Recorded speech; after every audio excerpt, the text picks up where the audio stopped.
Nagbigay ng suporta si Lolit Solis kina Sharon Cuneta at Casey Concepcion tungkol sa muli nitong pagkikita ngayong Pasko.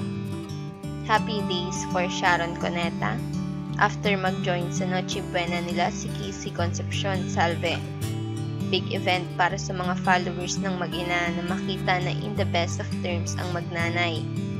Patunay lang na kahit ano pa maganap, ang nanay ay mananatiling nanay at laging ang anak ang dapat magpakita ng pagsuko.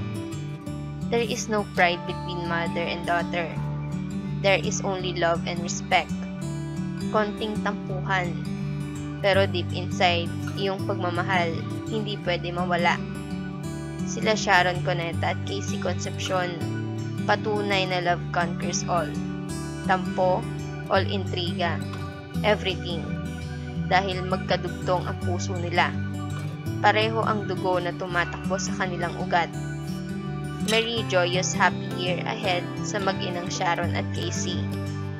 Lahad ni Lolit sa kanyang post, kalakip ang larawan ni Sharon at Casey kasama ang pamilya nito.